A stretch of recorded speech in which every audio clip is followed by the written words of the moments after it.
The dust swirled through the streets of Deadwood Junction like the ghost of broken promises, carrying with it the scent of fear and the metallic tang of impending violence. Sheriff Marcus Webb stood on the wooden porch of his office, his weathered hands gripping the railing as he surveyed the crowd gathering in the town square.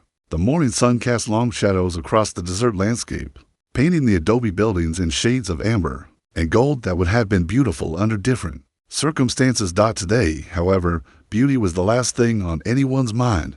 String her up, string her up. The chant rose from the crowd like a poisonous hymn, voices hoarse with hatred and bloodlust. Men in dusty work clothes and women in faded dresses pressed forward, their faces twisted with an ugly determination that made Webb's stomach turn. He'd seen lynch mobs before, but this one felt different, more organized, more deliberate. At the center of the square, a hastily constructed gallows stood like a monument to injustice. The rope swayed gently in the desert breeze, casting a dancing shadow on the ground below. It would be ready at dawn, just as Judge Cornelius Black had ordered. Webb's deputy, a nervous young man named Tommy Harrison, approached with obvious reluctance. "Sheriff, the prisoner's asking to see you again. She keeps saying she's innocent." "That she never—" "I know what she's saying, Tommy." Webb's voice was gruff, but there was something else there. Doubt, perhaps, or shame. "Lock secure." "Yes, sir. Triple-checked it myself." Webb nodded, his gray eyes never leaving the crowd. Among the familiar faces of Deadwood Junction's residents, he spotted the real power players, the men who'd orchestrated this whole ugly affair. There was Judge Black himself, resplendent in his black coat and silver watch chain, his pale face gleaming with satisfaction. Beside him stood Mayor Hendricks, a portly man whose political ambitions had always outweighed his moral compass. But it was the third man who made Webb's blood run cold. Silas Crenshaw, the town's wealthiest rancher, and the real architect of tonight's lynching, stood apart from the crowd with his arms crossed. His cold blue eyes surveyed the scene with the calculating gaze of a predator, and when he caught Webb's stare, he smiled, a thin, cruel expression that promised retribution for anyone who dared interfere with his plans. The truth was, Webb knew the Apache girl was innocent. Hell, half the town probably knew it too. But truth was a luxury Deadwood Junction couldn't afford. Not when Crenshaw's cattle had been rustled and his men had been killed. Someone had to pay, and a young Apache woman with no friends and no family to protect her made the perfect scapegoat. Her name was Ayanna, which meant eternal blossom in her native tongue, though none of the townsfolk cared to learn such details. She was 17 years old, with long black hair that caught the light like polished obsidian and dark eyes that held more courage than most of the men in Deadwood Junction. She'd been working as a seamstress in the town's general store when Crenshaw's men had found her, and the framed job had been so obvious that it would have been laughable if it weren't so tragic. The plant had evidence of a bloody knife hidden in her modest room, cattle brands that had supposedly been in her possession. Witness testimony from men who'd been paid to lie was all there, neat and tidy and completely false. But in a town where Apache lives were worth less than the dirt beneath white men's boots, evidence was just a formality. Webb made his way through the crowd, his badge feeling heavier with each step. The faces around him were familiar. The baker who'd sold him bread just yesterday, the banker who'd approved his mortgage, the school teacher who taught his own children. Now they were all part of this mob, their humanity stripped away by fear and prejudice. "Sheriff," a voice called out from the crowd. It was Martha Clemens, the minister's wife, her usually kind face now hard with righteous anger. "That savage murdered 3 good Christian men. She needs to pay for her crimes." Others joined in, their voices creating a cacophony of hatred. Webb raised his hand for silence, and gradually the crowd quieted. These people still respected the badge, even if they'd forgotten what it stood for. "Judge Black has made his ruling," Webb said, his voice carrying across the square. "The execution will take place at dawn, as scheduled. Until then, I expect everyone to remain calm and orderly." A cheer went up from the crowd, but Webb felt sick to his stomach. He'd just signed an innocent girl's death warrant, and they were celebrating. As he turned to walk back to his office, he caught sight of a small group of Apache men standing on the outskirts of the crowd. They were led by an elderly warrior named Joseph Crowfeather, Ayanna's grandfather, who tried desperately to save his granddaughter through legal means. The old man's eyes met Webb's, and in them, the sheriff saw a pain so deep it seemed to go beyond the physical world. Crowfeather had fought in the Apache Wars, had watched his people be systematically destroyed by the advancing tide of white settlement. Now he was watching his granddaughter face the same fate, and there was nothing he could do to stop it. Webb turned away, unable to bear the old man's gaze. As he walked back to his office, he noticed something that made his blood run cold. Riders were approaching from the east, their horses kicking up clouds of dust against the morning sky. At first, he thought they might be more of Crenshaw's men, come to ensure the execution went smoothly, but as they drew closer, Webb realized these weren't local riders. Their horses were too fine, their equipment too expensive, their bearing too professional.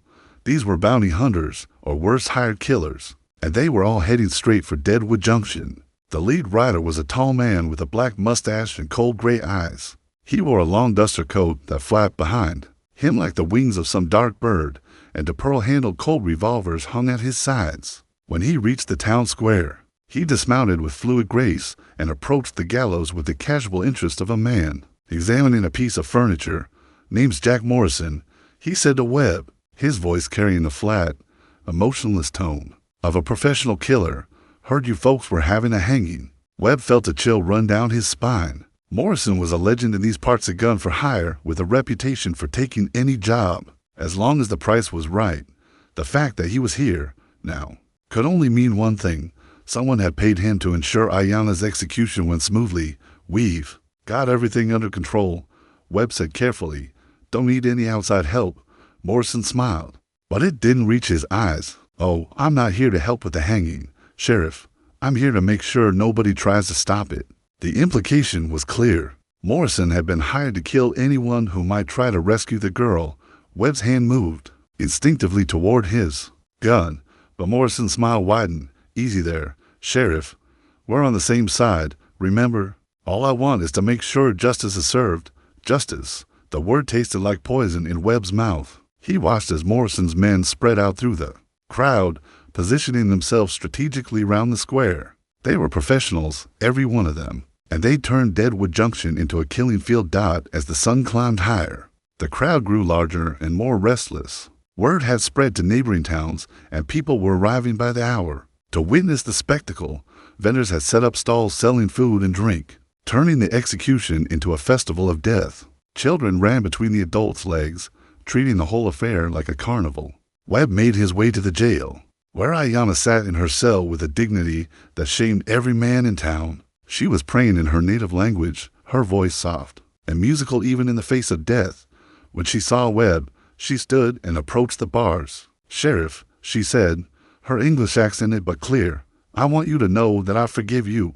The words hit Webb like a physical blow. "Girl, you don't understand. I'm the one who's supposed to protect you, and you are a good man trapped in a bad situation." Ayanna interrupted. "My grandfather told me about men like you. You have honor, but you also have fear. I understand." Webb stared at her, this young woman who was about to die for crimes she didn't commit, and felt something break inside him. "Ayanna, I know you didn't kill those men. I know Crenshaw set this whole thing up, but I cannot fight the whole town. Yes, I know." She reached through the bars and placed her hand on his arm. "But perhaps someone else can." Before Webb could ask what she meant, a commotion erupted outside. Shouts and the sound of running feet filled the air. Webb rushed to the window and saw people pointing toward the eastern road, where a lone rider was approaching through the heat shimmer, even from a distance. There was something different about this rider. He sat his horse with an easy confidence that spoke of countless miles traveled and countless dangers faced. His clothes were trail-worn but well-maintained, and Webb could see the glint of metal at his hip. As he drew closer, Webb noticed the man's face weathered by sun and wind, with eyes that seemed to take in everything at once. The rider entered the town square at a steady pace, seemingly oblivious to the hundreds of hostile stares fixed upon him. His horse was a magnificent black stallion, its coat gleaming like polished coal in the desert sun. The man himself was tall and lean, with dark hair and a face that might have been handsome if not for the network of scars that spoke of a violent past. Morrison stepped forward, his hand resting on his gun. "This is a private affair, stranger. I suggest you keep riding." The newcomer dismounted with fluid grace, his boots hitting the dusty ground with a soft thud. When he looked up at Morrison, Webb saw something in his eyes that made his blood run. Cold, a complete absence of fear, as if death were merely an old friend he'd grown tired of avoiding. "Name's Cole McKinnon," the stranger said, his voice carrying the slight drawl of a man who'd spent time in many places. "And I'm not here to watch a hanging." The crowd fell silent, sensing the tension that crackled between the two men like electricity before a storm. Morrison's smile was sharp as a blade. "Then what are you here for, Mr. McKinnon?" Cole's hand moved to rest on the grip of his Colt, the movement so casual it was almost insulting. "I'm here to stop one." The words hung in the air like a challenge, and Webb felt his heart begin to race. This was at the moment that would determine whether Ayanna lived or died, whether justice would triumph or be buried beneath the weight of hatred and fear. Morrison's men began to shift, their hands moving toward their weapons. The crowd pressed closer, sensing violence in the air, and somewhere in the distance, Webb could hear the sound of a church bell tolling the hour. Dawn was still hours away, but the real battle for Ayanna's life was about to begin.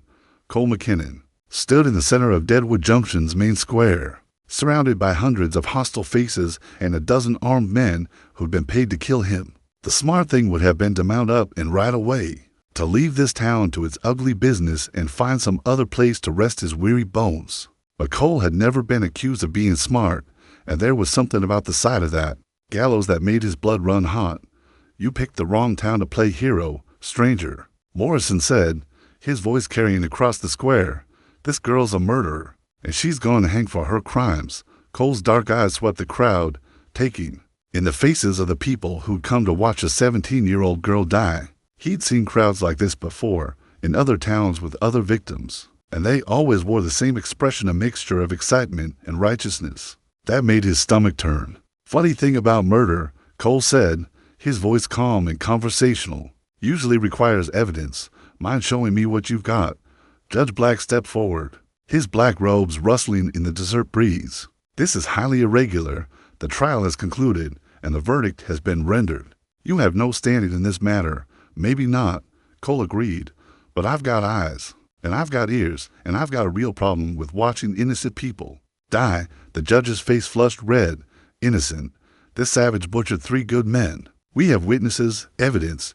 You have lies," Cole interrupted, his voice cutting through the judge's bluster like a knife. "Bought and paid for by the same man who's been stealing Apache land for the past 5 years."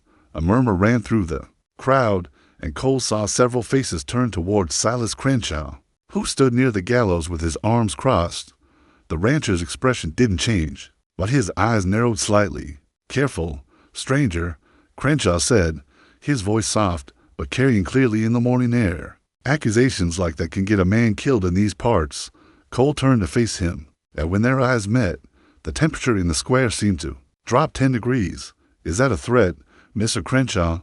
"Just friendly advice. I'll keep it in mind." Cole's gaze swept the crowd again, noting the positions of Morrison's men, the escape routes, the placement of innocent bystanders. "Now, about this evidence. Mind if I take a look?" Sheriff Webb stepped forward, his face pale, but determined. "The evidence is secure in my office. But like the judge said, you don't have any authority here." "Don't need authority to look at the truth," Cole replied, "unless you're afraid of what I might find." It was a challenge, delivered with the casual confidence of a man who'd faced death. So many times it had become routine. Webb glanced at Morrison, then at Crenshaw, clearly torn between his duty as a lawman and his fear of the men who really ran Deadwood Junction. "The evidence speaks for itself," Morrison said, his patience clearly wearing thin. "This girl killed 3 men, and she's going to pay for it. And a story." "Not quite." Cole's hand moved to rest on his gun, and several of Morrison's men tensed. "See, I know those 3 men you're talking about. Knew them personally, as a matter of fact." The crowd stirred, and Cole saw surprise flicker across Morrison's face. This wasn't part of the plan. "Tom Bradley, Jake Morrison, and Red Pete Callahan," Cole continued, his voice carrying easily across the square. "They were rustlers, card cheats, and all-around pieces of trash, and they were working for Silas Crenshaw." "That's a lie," Crenshaw snarled, his composure finally cracking. "Those men were good, honest cowboys. Those men were criminals." Cole cut him off. "And they weren't killed by some girl with a kitchen knife. They were killed by Apache warriors defending their land. That you've been stealing piece by piece for years. The crowd was getting restless now. Voices rising in confusion and anger. Cole had just presented them with a version of events that didn't fit their neat narrative of savage violence and white victimhood. "You're talking nonsense," Judge Black said, but his voice lacked conviction. "Even if what you say is true, the evidence shows that someone planted a bloody knife in that girl's room and paid 3 men to lie about seeing her near the scene." Cole said, "The evidence shows that Silas Crenshaw needed a scapegoat, and an Apache girl with no family to protect her was perfect." Sheriff Webb was staring at Cole with something like hope in his eyes. "How do you know all this?" Cole smiled, but it was a cold expression that didn't reach his eyes. "Because I'm the one who killed them." The silence that followed was absolute. Even the wind seemed to stop, as if the desert itself was holding its breath. Morrison's hand moved toward his gun, but Cole's voice stopped him. Bradley, Morrison, and Callahan were rustling cattle from the Apache reservation. Cole continued, his words dropping into the silence like stones into still water. They were also running guns to hostile tribes, selling whiskey to the warriors, and generally making life miserable for anyone who got in their way. The Apache warriors who killed them were protecting their people, just like any man would. "You're confessing to murder?" Morrison asked, his voice tight with disbelief. "I'm confessing to killing 3 men who needed killing," Cole replied. "And I'm telling you that the girl in that jail cell is innocent." Crenshaw stepped forward, his face twisted with rage. "Even if that's true, you just admitted to being a murderer yourself. Why should we believe anything you say?" Cole's eyes found Crenshaw's and held them. "Because I'm not hiding behind lies and bot judges. Because I'm not afraid to face the consequences of my actions. And because I'm not going to let an innocent girl die for something I did." The crowd was buzzing now, voices rising in confusion and argument. Some were calling for Cole to be arrested. Others were demanding to know if what he'd said was true. In the midst of the chaos, Cole noticed an old Apache man standing at the edge of the square, watching the proceedings with ancient eyes. Joseph Crowfeather stepped forward, his weathered face grave. "This man speaks truth," he said, his voice carrying despite his age. "My granddaughter is innocent. She has never harmed anyone. The word of a savage means nothing here." Crenshaw snarled, "And neither does the confession of a murderer. This girl is going to hang, and nothing you say can change that." "Maybe not," Cole agreed, "but I can make sure she doesn't hang alone." The words hung in the air like a challenge, and Morrison's men began to spread out, sensing that the talking was about to end. Cole's hand rested casually on his gun, but his eyes were alert, cataloging threats and calculating odds. "You're outnumbered 20-1, Morrison said, his voice calm and professional. "You can't fight all of us. Don't need to fight all of you," Cole replied. "Just need to fight you." It was a direct challenge, delivered with the quiet confidence of a man who'd survived countless such encounters. Morrison's eyes narrowed, recognizing the implicit invitation to single combat. "You're calling me out. I'm saying that if you want to keep that girl in jail, you're going to have to go through me first." The crowd began to back away, creating a rough circle around the 2 men. This was what they'd really come to see, not a helpless girl being murdered, but a real fight between 2 dangerous men. Morrison's hand hovered over his gun, and Cole could see the calculation in the other man's eyes. Morrison was fast, probably faster than most men he'd faced. But Cole had something Morrison didn't, a cause worth dying for. "This is your last chance to walk away," Morrison said, his voice low and deadly. "I'm not some drunken cowboy you can intimidate. I'm a professional. So am I," Cole replied. "The difference is, I'm fighting for something that matters." The tension in the square was electric, and Cole could feel the crowd holding its breath. In the distance, he could hear the sound of a church bell tolling the hour. Time was running out, and with it, Ayanna's chances of survival. Sheriff Webb stepped forward, his face pale, but determined. "Wait. Before anyone does anything they can't take back, I want to examine that evidence again. All of it." Morrison's eyes never left Cole's face. "The evidence has been examined. The verdict has been rendered. Nothing's going to change." "Maybe not," Webb said, his voice gaining strength. "But if this man is telling the truth, if those 3 men really were rustlers and gun runners, then we need to know about it. The only truth that matters is that 3 men are dead," Crenshaw said, his voice cold with rage. "And someone needs to pay for their deaths." Cole's smile was sharp as a blade. "Someone will. But it won't be an innocent girl." The moment stretched, taut, and Cole could feel the weight of hundreds of eyes upon him. He'd faced impossible odds before, but never with so much at stake. In the jail behind him, a 17-year-old girl was counting on him to keep her alive. In the crowd around him, people were choosing sides, deciding whether to support justice or mob rule, and somewhere in the distance, the sun was climbing higher, bringing dawn and the scheduled execution ever closer. Morrison's hand moved toward his gun, and Cole felt time slow to a crawl. This was at the moment when everything would be decided, when the truth would either prevail or be buried beneath the weight of violence and hatred. But before either man could draw, a new voice cut through the tension. "Hold on there, gentlemen. Before anyone starts shooting, I think we all need to hear what this man has to say." The voice belonged to a woman in her 50s, with graying hair and intelligent eyes that seemed to miss nothing. She pushed through the crowd with the confidence of someone accustomed to being obeyed, and Cole recognized her immediately as the type of person who held real power in small towns, not through violence or intimidation, but through respect and moral authority. "Mrs. Eleanor Whitman," Sheriff Webb said, his voice tight with surprise. "What are you doing here?" Eleanor Whitman was the town's most respected citizen, a widow who'd built a successful business empire after her husband's death, and who'd never hesitated to speak truth to power. She was also, Cole noted with interest, the one person in the square who didn't seem intimidated by either Morrison or Crenshaw.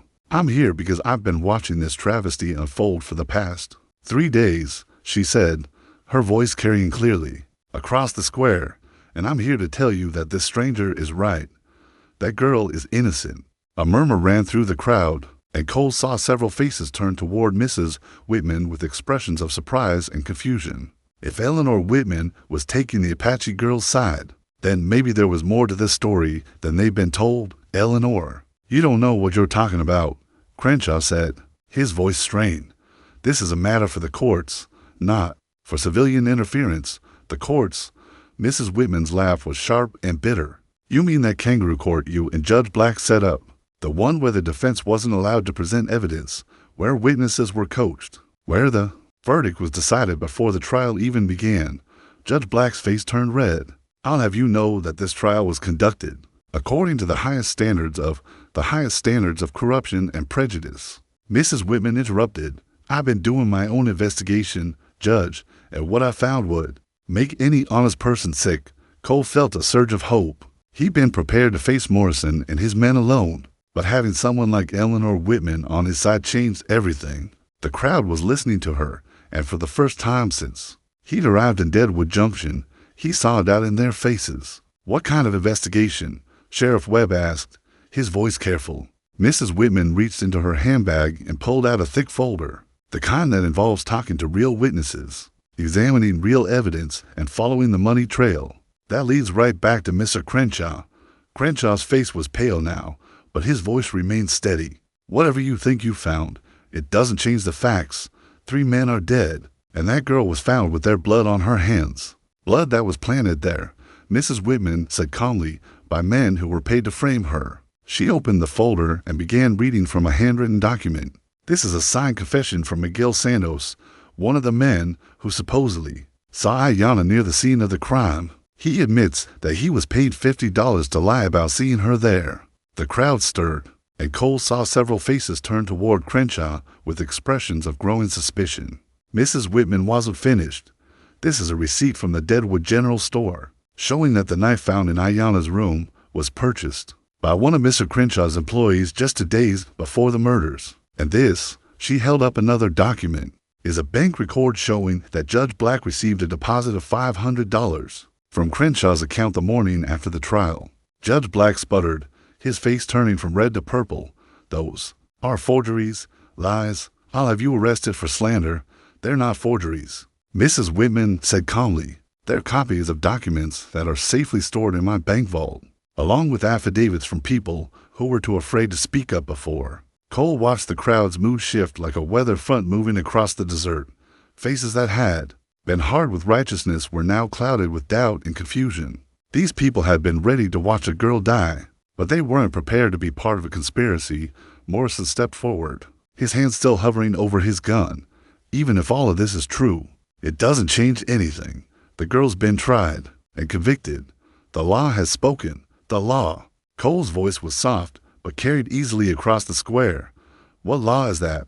The law that says a man can buy judges and witnesses? The law that says an Apache girl's life is worth less than a white man's convenience? He turned to face the crowd, his dark eyes sweeping over the faces of the people who'd been so eager to watch an execution. You want to know what law I follow? The law that says an innocent person doesn't die on my watch. The law that says sometimes you have to fight for what's right, even when everyone else is too afraid to stand up. Sheriff Webb was staring at the documents in Mrs. Whitman's hands, his face pale. If these are real, if what you're saying is true, then we've made a terrible mistake. The only mistake was trusting Silas Crenshaw, Mrs. Whitman said. He's been stealing Apache land for years, and when the warriors finally fought back, he needed a scapegoat. Ayanna was convenient. Crenshaw's composure finally cracked completely. You self-righteous witch. You don't know what it's like trying to run a business in this godforsaken place. Those savages have been stealing my cattle, killing my men. Your men were stealing from the Apache. Cole interrupted. And the cattle you're talking about were grazing on land that was never yours to begin with. The crowd was buzzing now, voices rising in confusion and anger. Some were calling for Ayanna's immediate release. Others were demanding to know how they'd been deceived. But Cole's attention was focused on Morrison and his men, who were still positioned around the square, with their hands near their weapons. None of this matters, Morrison said, his voice calm and professional. I was hired to do a job, and I intend to do it. The girl hangs at dawn, regardless of what anyone else thinks. You were hired to commit murder, Cole said, and I'm not going to let that happen. The two men faced each other across the dusty square, and Cole could feel the weight of the moment. Everything they'd accomplished, all of Mrs. Whitman's evidence, and the crowd's growing doubt would mean nothing if Morrison and his men decided to impose their will through violence. You're still outnumbered, Morrison said, and I'm still faster than you. Maybe, Cole agreed. But I've got something you don't. What's that?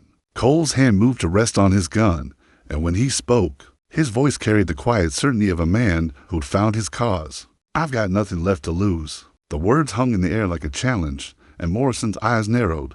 He'd faced many men in his career, but there was something different about this one. This wasn't about money or reputation or professional pride. This was about something deeper, something that made men willing to face impossible odds. Last chance, Morrison said. Walk away now, and I'll let you live. Cole's smile was sharp as a blade. Same offer, Morrison. Walk away now, and maybe you'll live to see tomorrow. The crowd began to back away, sensing that the talking was over. In the distance, Cole could hear the church bell tolling again, marking another hour closer to dawn.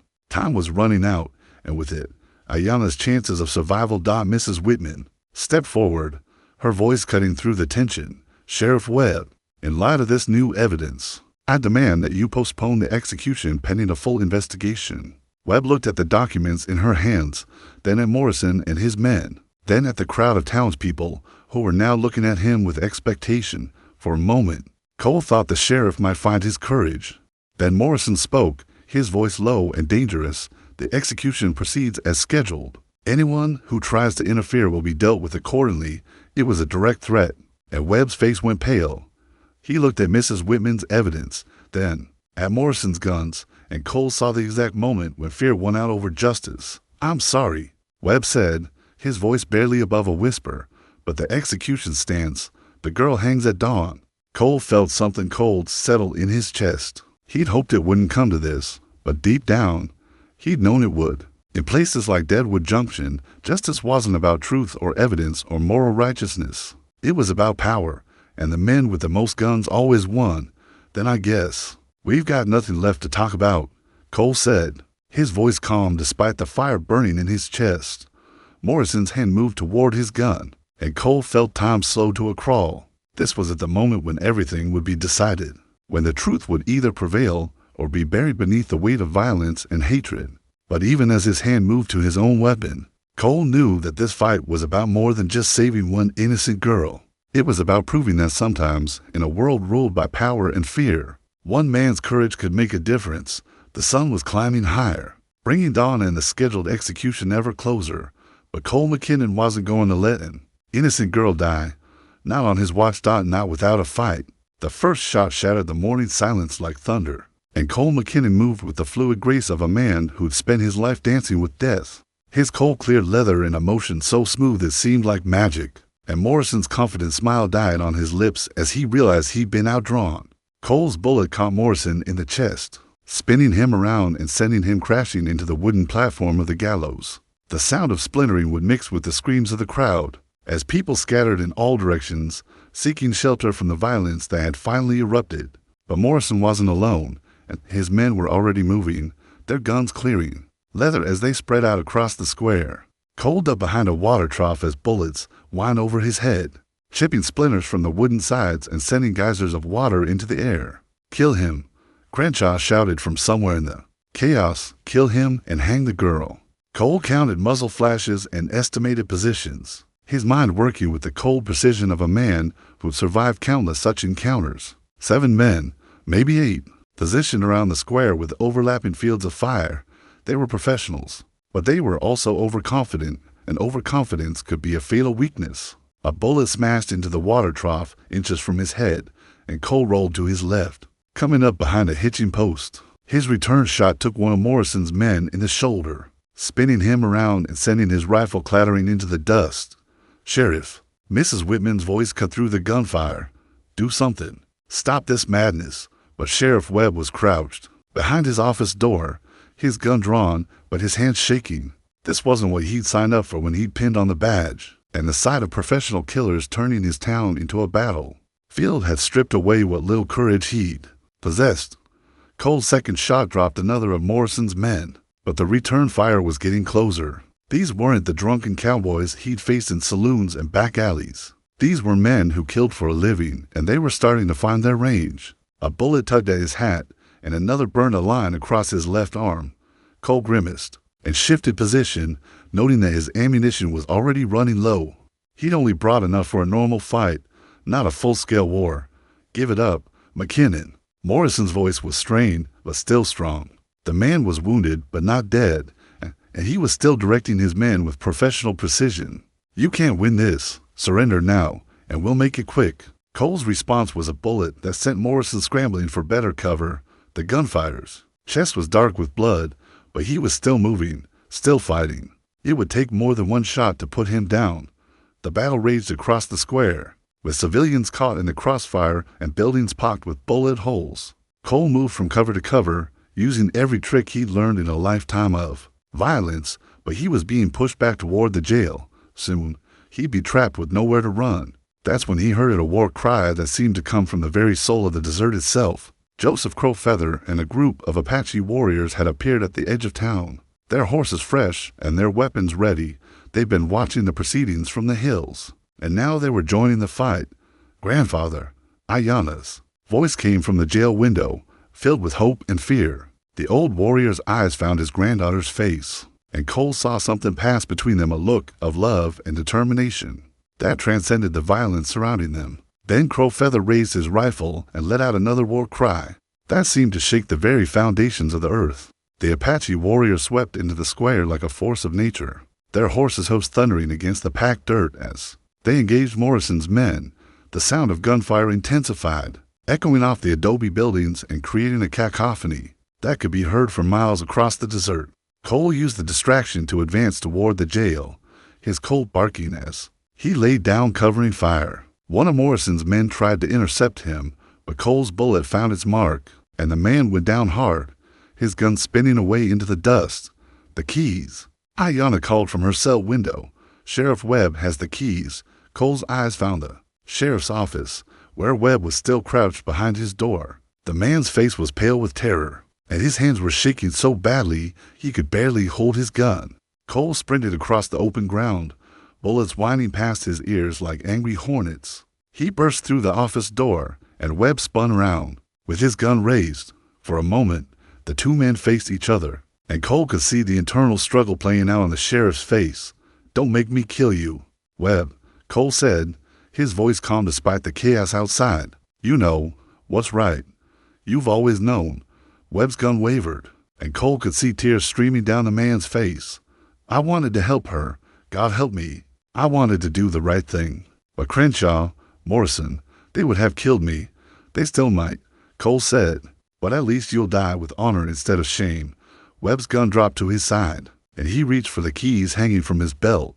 Cell 3, he said, his voice broken. She's in cell 3. Cole took the keys and turned toward the door. But Webb's voice stopped him. McKinnon, that girl, she really is innocent, isn't she? Cole met the sheriff's eyes, and in them he saw the soul of a man who'd lost his way, but was trying to find it again. As innocent as they come, Sheriff, as innocent as your own daughter. Webb nodded, and for the first time since Cole had arrived in Deadwood Junction, the sheriff's badge seemed to mean something again. Cole burst from the office and sprinted toward the jail, the keys jingling in his hand. Behind him, the battle continued to rage, with Apache warriors and Morrison's men trading shots across the square. Several buildings were on fire now, and the air was thick with smoke and the acrid smell of gunpowder. A bullet smashed into the jail wall inches from Cole's head, and he turned to see Morrison himself advancing through the smoke, his chest dark with blood, but his eyes still burning with professional determination. The man was dying, but he intended to complete his contract before death claimed him. You're too late, McKinnon, Morrison shouted over the gunfire. Even if you free the girl, we'll hunt her down. She'll never be safe. Cole's response was to put another bullet in Morrison's chest, but the man kept coming. His own gun spitted fire. Cole felt a bullet tear through his side, spinning him around and nearly dropping him to his knees. Pain lanced through his body, but he forced himself to keep moving. He reached the jail door and fumbled with the keys, his vision blurring as blood loss began to take its toll. Behind him, he could hear Morrison's boots on the wooden boardwalk, coming closer with each second. Cell 3, Cole muttered to himself, trying to focus through the pain. Where the hell is cell 3? Here. Ayanna's voice guided him to the right cell, and Cole saw her pressed against the bars, her dark eyes wide with fear and hope. Her hands reached through the bars to steady his shaking fingers as he worked the lock. The key turned, and the cell door swung open just as Morrison appeared in the jail doorway, his gun raised and his finger tightening on the trigger. Time seemed to slow as Cole saw the muzzle flash, felt the bullet tear through the air where his head had been just a moment before. Cole duffed sideways, tackling Ayanna and carrying her to the floor as Morrison's second shot splintered the wooden wall. Above them, the gunfighter was silhouetted in the doorway, a dark figure against the smoke and fire of the battle outside. End of the line, Morrison said, his voice weak but still deadly. Both of you. But before he could fire again, a rifle shot cracked from behind him, and Morrison's body jerked forward. He looked down in surprise at the blood spreading across his shirt, then turned to see Sheriff Webb standing in his office doorway, a smoking rifle in his hands. Morrison's gun clattered to the floor, and he followed it down, his life finally slipping away.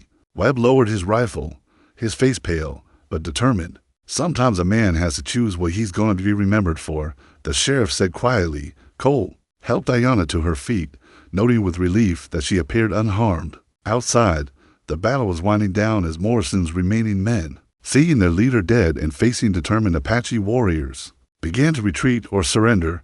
It's over, Cole said, though he wasn't sure if he was talking to Ayanna or himself. But even as the words left his mouth, he heard Crenshaw's voice rising above the chaos. Burn them out. Burn the whole place down. Kill them all.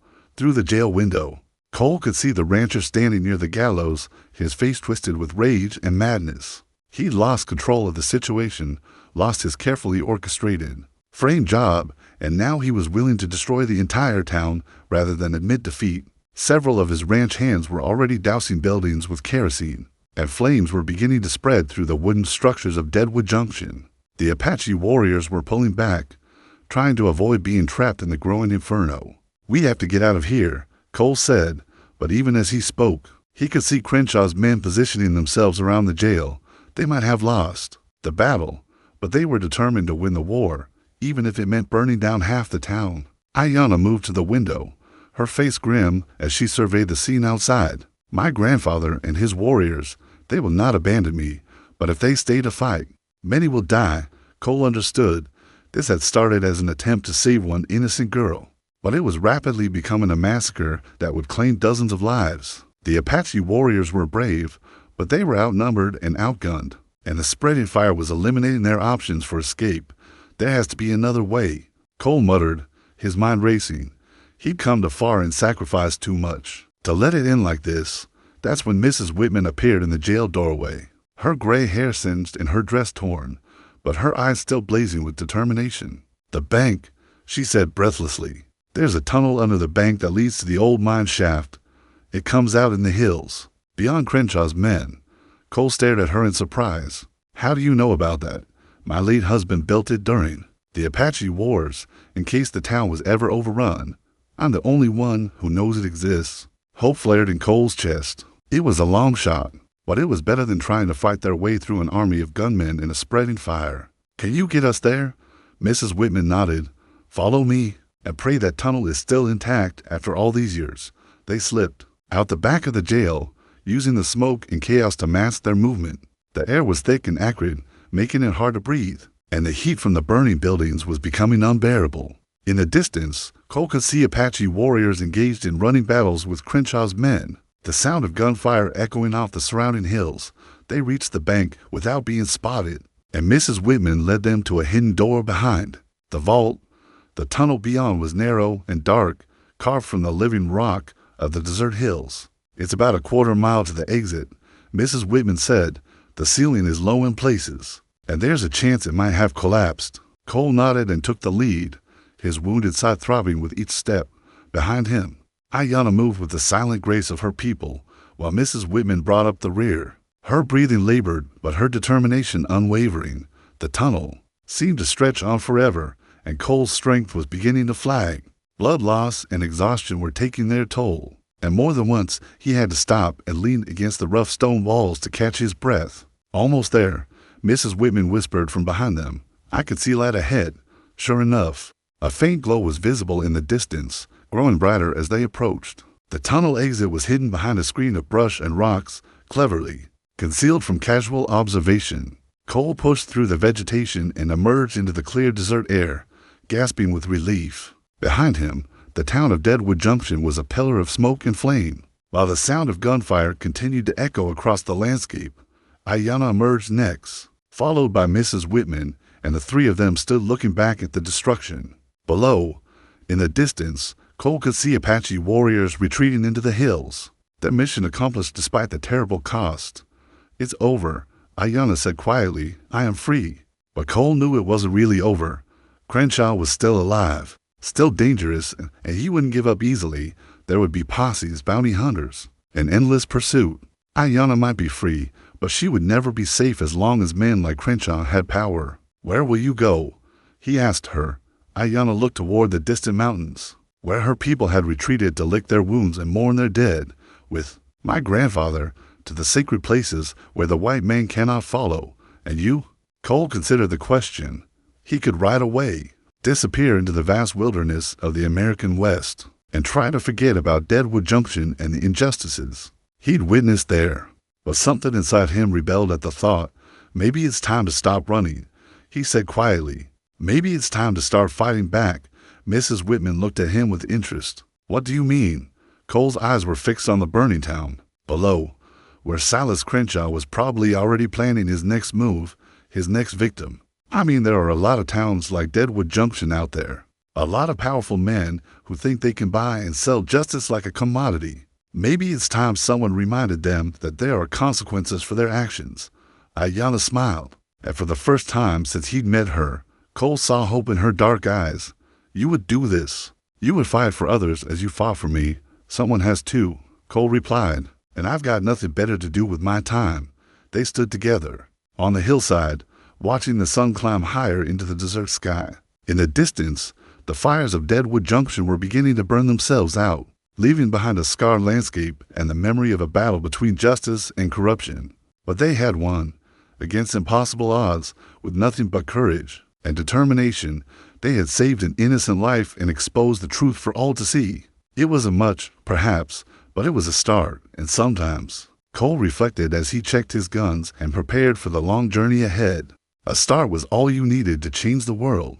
The Apache girl was free, the truth had been revealed, and somewhere in the smoking ruins of Deadwood Junction, the forces of justice had claimed a small but significant victory. It was enough. For now, it was enough. But Cole McKinnon's war against injustice was just beginning. And the next town that thought it could murder the innocent would learn what it meant to face a man with nothing left to lose and everything to fight for. The sun continued its climb toward its zenith, burning away the last traces of smoke and shadow, and the desert wind carried with it the promise of new adventures and new battles to come. Justice, it seemed, had found its champion.